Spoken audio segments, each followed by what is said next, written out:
Assalamualaikum warahmatullahi wabarakatuh. Di sini saya akan menceritakan sebuah materi mengenai laser, bagaimana laser bekerja dan beberapa informasi mengenainya. Laser sebenarnya adalah singkatan, di mana L itu sama dengan light, A sama dengan amplification, S stimulate, E emission, R radiation. Sejarah singkat laser dimulai pada tahun 1971 ketika Einstein memperkenalkan konsep simulate emission yang akan dijelaskan sebentar lagi. Pada tahun 1954, Carl Townes memamerkan laser pertama dengan M, berdiri untuk microwave. Ini adalah perangkat pertama yang didasarkan pada prediksi Einstein dan mendapatkan penguatan pertama serta generasi gelombang elektromagnetik dengan panjang gelombang sekitar 1 cm yang berada dalam rentang gelombang mikro. Ini diakui sebagai pendahulu laser. Baru pada tahun 1960, Theodore Maiman menggambarkan laser pertama yang berfungsi di Hawkes Research Lab. Laser awal Maiman digunakan sebagai sumber energi kuat untuk merangsang atom dalam rubi sintetis ke tingkat energi yang lebih tinggi. Pengembangan laser melibatkan upaya kolaboratif oleh ilmuwan dan insinyur yang menjadi pemimpin dalam bidang optik dan fotonika. Jadi, mengapa laser berguna dan begitu umum? Jawabannya dapat dipecah menjadi 3 sifat unik yang dimiliki oleh laser. Pertama adalah kelincahan laser yang merujuk pada seberapa sempitnya line width laser. Lebih sempit dibandingkan sumber cahaya lainnya. Dalam istilah sederhana, ini adalah ukuran frekuensi apa yang terkandung dalam cahaya yang dipancarkan. Semakin sempit line width-nya, semakin dekat cahaya yang dipancarkan ke suatu frekuensi tunggal. Sebuah laser disebut monokromatik karena menghasilkan sejumlah kecil frekuensi. Semakin kecil rentang ini, semakin baik lebar garis dan kualitas laser. Sebaiknya, bohlam incandescent memiliki lebar garis yang sangat besar dan memancarkan spektrum yang luas. Itulah mengapa cahaya yang dipancarkannya putih. Cahaya putih adalah superposisi dari semua warna dalam spektrum terlihat. Memiliki lebar garis yang sempit berguna karena banyak eksperimen ilmiah ingin menganalisis zat dengan energi tertentu. Panjang gelombang yang berbeda sesuai dengan energi yang berbeda sehingga memiliki sumber dengan satu energi membantu. Yang kedua adalah koherensi. Cahaya yang dipancarkan oleh laser adalah cahaya koheren. Artinya semua terpolarisasi dalam arah yang sama dan berada dalam fase. Laser dikatakan menghasilkan cahaya monokromatik dan sangat koheren. Sebaiknya LED juga monokromatik dalam kurung satu warna, tetapi memancarkan cahaya tidak koheren. Koherensi penting karena semua foton memiliki energi bersama dan kita dapat memfokuskan mereka pada suatu titik kecil dengan jarak tertentu. Terakhir, daya. Laser memungkinkan penyampaian cahaya intens yang tinggi ke area kecil. Tentu saja, militer tertarik pada aspek ini. Dan begitu pula aplikasi medis seperti bedah mata laser. Sekarang, mari kita lihat bagaimana laser bekerja. Meskipun prinsip kerja laser kompleks dan melibatkan mekanika kuantum, ada kesamaan di setiap laser. Bagian pertama dapat diuraikan menjadi 3 elemen kunci. Penyerapan yang distimulasi, emisi spontan, dan emisi yang distimulasi dalam kurun disebut SE dalam laser. Mari kita konsep pertama. Penyerapan yang distimulasi, kita memerlukan inti yang terdiri dari proton dan neutron dengan muatan positif secara keseluruhan, dan sebuah elektron dengan muatan negatif. Elektron umumnya ditemukan dalam keadaan energi terendah atau keadaan dasar, karena dalam cenderung untuk berada pada keadaan energi rendah. Sebuah bola di atas bukit memberikan gambaran tentang betapa mudahnya baginya untuk bergulir ke bawah karena keadaan energinya lebih rendah, lebih dekat dengan inti bumi daripada lebih jauh. Dalam kasus ini, energi potensial namun mungkin untuk merangsang elektron dengan beberapa cara eksternal, sama seperti kita bisa memberikan gaya pada bola yang mengulir dan mendorongnya kembali ke atas. Cahaya dapat menjadi pendorong ini untuk merangsang elektron. Jika foton cahaya yang merupakan satu unit mika bertemu dengan elektron dalam keadaan energi rendah, foton dapat mengorbankan dirinya dan mendorong elektron ke keadaan energi yang lebih tinggi. Foton dihancurkan tetapi energinya sekarang menjadi bagian dari elektron yang di-excite. Perlu dicatat bahwa setiap material memiliki tingkat energi yang berbeda. Dengan kata lain, jika keadaan dasar adalah 1 unit dan tingkat energi berikutnya adalah 5 unit, maka foton cahaya harus memiliki tempat 4 unit energi untuk merangsang elektron yang ke tingkat energi itu. Semua yang lebih rendah atau lebih tinggi tidak akan cukup, karena tidak ada tempat untuk melepaskan kelebihan energi tersebut kecuali ada keadaan energi yang lebih tinggi. Jika foton yang datang sangat tinggi energinya, elektron akan terionisasi kembali ke analogi bola. Ini seperti mencoba mendorong bola ke atas bukit tanpa cukup daya. Bola hanya akan berguling kembali ke bawah.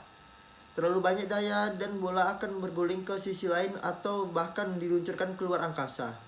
Diperlukan jumlah energi yang tepat untuk mengangkat dan keadaan energi tertentu.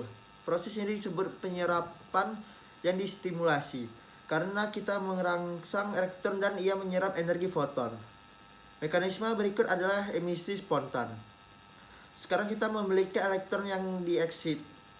Keadaan energi yang lebih tinggi ini cukup tidak stabil. Dan setelah waktu yang sangat singkat, sekitar 100 nanodetik, elektron akan jatuh kembali. Ketika turun, ia akan melepaskan foton dengan energi yang sama dengan selisih tingkat energi. Semakin tinggi jatuhnya, semakin tinggi energi fotonnya. Jika energi foton yang dilepaskan berada dalam rentang terlihat, kita akan mempersepsinya sebagai warna. Anda mungkin bertanya-tanya, jika elektron mencapai tingkat energi lebih tinggi melalui mekanisme penyerapan yang distimulasi yang telah disebutkan sebelumnya, mengapa sebenarnya ia jatuh kembali? Mengacu pada contoh bola. Bayangkan bola di atas bukit, tetapi sekarang puncaknya tanpa gesekan dan memiliki ujung tajam. Bola dapat tetap di sana hanya jika seimbang dengan sempurna. Tetapi setiap gaya kecil ke arah manapun akan membuat mulai berguling. Elektron dalam keadaan energi yang lebih tinggi berada dalam situasi serupa. Gaya yang mendorong adalah gangguan kecil dalam energi vakum. Ini adalah efek mekanika kuantum. Ruang atau vakum tidak sepenuhnya kosong seperti yang kita kira. Sesuatu muncul dan menghilang terus-menerus. Kejadian-kejadian vakum inilah yang mengganggu elektron. Ini juga bertanggung jawab atas keberadaan bahan yang ferromagnetik. Tetapi itu adalah cerita yang berbeda. Proses ini disebut emisi spontan. Karena proses di mana elektron jatuh kembali ke keadaan energi yang lebih rendah, lebih atau kurang spontan. Proses kuantum terakhir yang akan kita bahas dan yang paling penting untuk laser adalah emisi distimulasi. Ini terjadi ketika foton berinteraksi dengan elektron yang sudah di-excite. Foton ini dapat bertindak sebagai jenis gangguan dan memaksa elektron jatuh kembali ke keadaan energi yang lebih rendah dan memancarkan foton. Maka kita akan memiliki 2 foton. Foton sebenarnya suka bersama. Jika satu mendekati situasi di mana yang lain bisa ada, seperti elektron jatuh kembali ke keadaan energi yang lebih rendah, situasi biasanya akan berlangsung. Bagian penting adalah foton yang dipancarkan akan identik dengan yang merangsangnya, artinya frekuensi, fase, dan polarisasi yang sama. Mereka akan koheren satu sama lain. Jadi, jika kita bisa mendorong proses ini, kita akan memiliki laser. Pada dasarnya itulah yang membuat laser seakan-akan foton yang identik dan koheren dipancarkan. Sebaiknya, jika 2 elektron mengalami emisi spontan, foton dipancarkan kemungkinan besar tidak akan bergerak dalam arah yang sama atau berada dalam fase. Namun, agar elektron dapat dalam tingkat energi yang di-excite dan mengalami emisi distimulasi dan bukan emisi spontan, waktu yang cukup harus tersedia. Waktu hidup elektron dalam tingkat yang di-excite terlalu singkat, namun beberapa bahan memiliki apa yang disebut keadaan stabil, yaitu keadaan di-excite dengan energi yang sedikit lebih rendah dari keadaan yang di-excite. Keadaan ini memungkinkan elektron tetap di sana untuk waktu hidup yang jauh lebih lama, dan milidetik bukan nanodetik. Cukup lama sehingga foton yang lewat dapat menyebabkan mengalami emisi distimulasi. Tentu saja emisi spontan awal dari keadaan metastabil ke keadaan dasar harus terjadi agar ada foton awal yang dapat merangsang merangsang elektron yang di excited di keadaan stabil. Jadi untuk merangkum, jika sebuah elektron dalam keadaan dasar terkena foton, ia akan menyerapnya dan berpindah dari keadaan dasar ke keadaan excited. Foton harus memiliki energi yang sama dengan selisih antara kedua tingkat ini. Elektron ini kemudian akan beralih ke keadaan stabil jika ada, dan transisi ini tidak menghasilkan foton. Disebut sebagai transisi tanpa radiasi. Selisih energi diserap dengan cara lain, seperti panas atau fenomena lainnya. Sekarang, jika sebuah foton merangsang elektron ini untuk akan menghasilkan foton dengan energi, fase, dan arah yang sama. Inilah yang membentuk balok laser.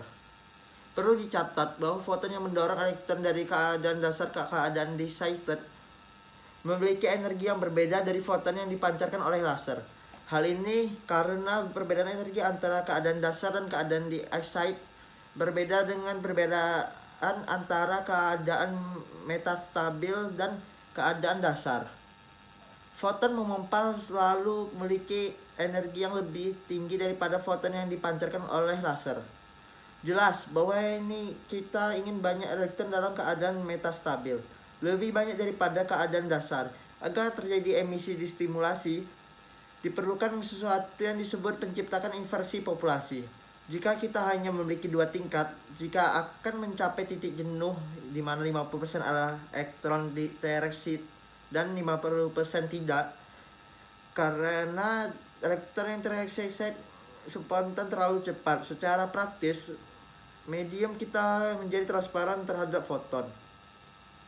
Dengan memasukkan keadaan metastabil, kita memaksa foton memompa untuk mengisight elektron keadaan dasar, kemudian bertransaksi ke keadaan metastabil. Jadi, foton yang dihasilkan oleh transisi dari keadaan metastabil ke keadaan dasar digunakan terutama untuk merangsang elektron lain di keadaan metastabil. Waktu yang cukup ada untuk hal ini terjadi. Ya, beberapa foton ini akan mengisi elektron keadaan dasar langsung ke keadaan metastabil. Tetapi foton pemompa seharusnya mengenai mayoritas dan menciptakan situasi di mana ada lebih banyak elektron tereksit di keadaan metastabil daripada elektron keadaan dasar. Ini adalah inversi populasi. Di atas menjelaskan laser 3 tingkat. Laser 4 tingkat ada dan lebih efisien. Sekali lagi, kita ingin menciptakan efek salju di mana foton yang dipancarkan secara spontan saat elektron bertransisi dari keadaan metastabil ke keadaan dasar diperkuat melalui emisi distimulasi. Kita tidak ingin hanya satu foton yang kecil, kita ingin banyak yang semuanya bekerja bersama. Tidak praktis membuat laser yang sangat panjang. Jadi solusinya adalah menempatkan medium laser dalam suatu rongga. Mari kita lihat lebih dekat bagaimana rongga akan mempengaruhi gelombang cahaya dan bagaimana ini akan menciptakan penguatan yang kita inginkan. Karena cahaya adalah gelombang, ia akan tunduk pada interferensi konstruktif dan destruktif. Kita ingin interferensi konstruktif terjadi di dalam rongga untuk memiliki sinar intensitas tinggi. Sebuah rongga laser memiliki cermin di suatu sisi dan cermin parsial di sisi lain. Ini parsial karena kita ingin berbagi sebagian dari sinar keluar, itulah sinar yang kita lihat. Ketika gelombang cahaya dibuat melalui emisi spontan, awalnya mereka akan bergerak dalam arah acak, tetapi yang bergerak tegak lurus terhadap cermin akan memantul bolak-balik. Mari kita lihat salah satu gelombang cahaya ini. Pertama-tama, gelombang ini dipancarkan melalui emisi spontan dan dengan cepat menjadi besar dalam amplitude melalui emisi distimulasi. Ia bergerak menuju cermin dan dipantulkan kembali karena kita terus merangsang atom di arah kiri dan kanan. Kita mendapatkan dua gelombang di dalam rongga. Satu bergerak ke kiri dan satu bergerak ke kanan. Gelombang-gelombang ini akan menambahkan amplitude mereka saat berinterferensi satu sama lain. Dalam hal ini, kita akan mendapatkan gelombang berdiri. Artinya, alih-alih gelombang bergerak terlihat ke kiri atau ke kanan, gelombang bergabung akan tampak naik dan turun. Jangan khawatir, ini hanya ilusi. Ini adalah efek dari dua gelombang bertabrakan satu sama lain secara langsung dan komponen kiri dan kanan mereka saling membatalkan. Tapi komponen atas bawah dan bawah mereka menambahkan bersama. Jadi saat gelombang terlihat datar, ini adalah saat ketika dua gelombang tersebut sedang berinterferensi destruktif satu sama lain Dan pada titik maksimum, mereka berada dalam titik interferensi konstruktif.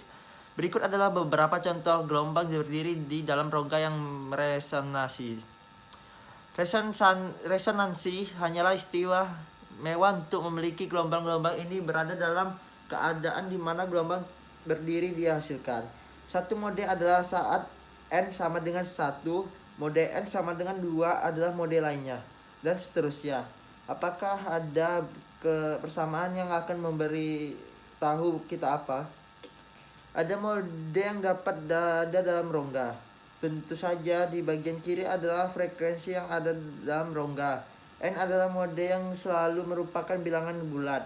V adalah kecepatan gelombang dan L adalah jarak antara dua sisi rongga.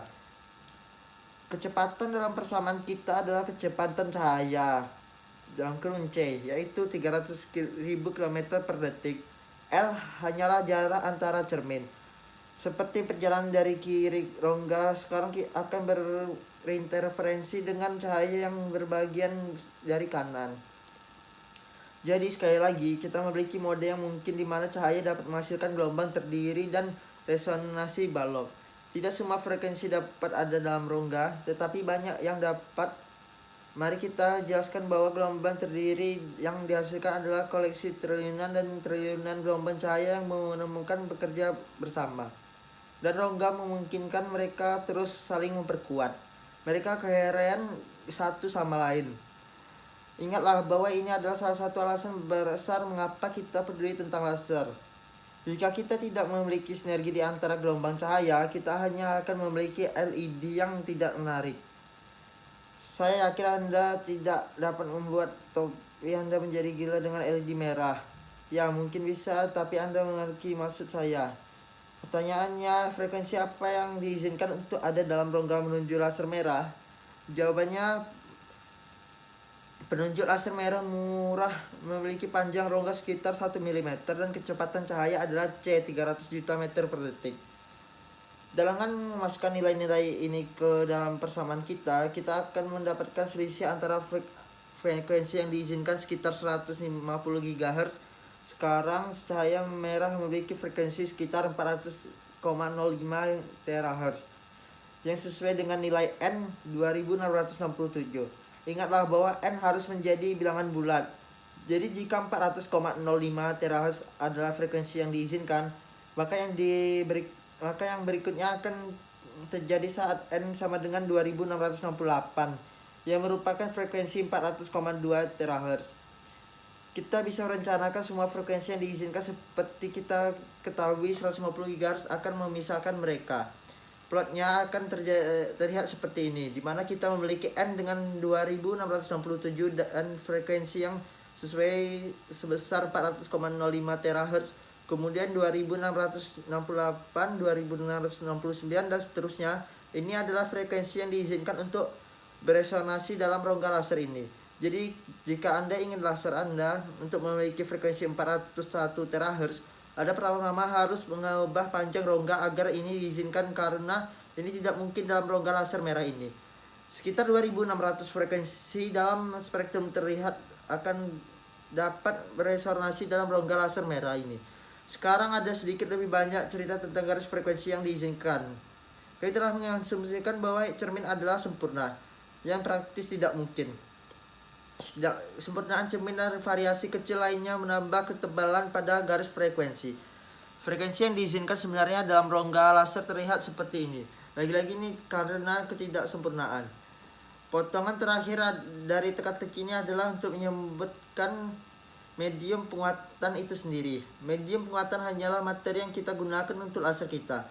Bahan yang berbeda akan memiliki tingkat energi yang berbeda. Oleh karena itu, foton dengan energi yang berbeda akan dilepaskan selama emisi distimulasi.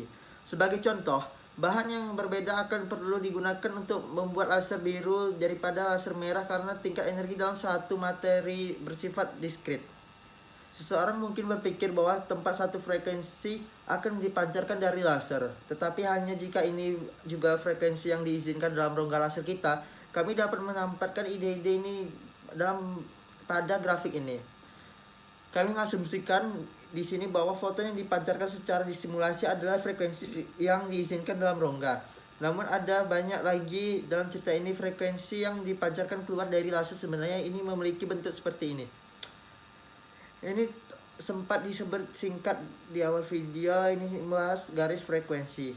Apa yang terjadi di sini adalah peristiwa yang rumit seperti efek Doppler, efek Stark, dan perilaku kuantum lainnya.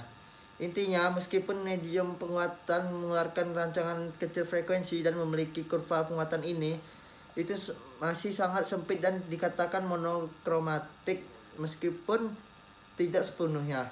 Jadi untuk merangkum beberapa frekuensi diizinkan untuk ada dalam rongga laser, ada beberapa relasi pada frekuensi ini karena cermin dan sejenis tidak sempurna. Medium muatan laser mengeluarkan foton pada frekuensi tertentu juga, tetapi sekali lagi ada kelebaran karena beberapa efek mempengaruhi hal ini. Kami menempatkan dua plot frekuensi ini dan mendapatkan hasil berikutnya. Frekuensi ini di bawah kurva penguatan yang memiliki intensitas yang cukup untuk mengatasi kerugian rongga lainnya adalah yang laser pancarkan. Ada banyak medium aktif laser saat ini sehingga hampir setiap frekuensi yang diinginkan bisa dihasilkan. Berikut adalah gambar berbagai bahan laser dan frekuensi yang mereka pancarkan. Beberapa berada dalam keadaan gas, beberapa padat, dan bahkan mungkin menggunakan cairan sebagai bahan yang dipancarkan. Mungkin sekian dari video penjelasan saya. Terima kasih sudah menonton. Assalamualaikum warahmatullahi wabarakatuh.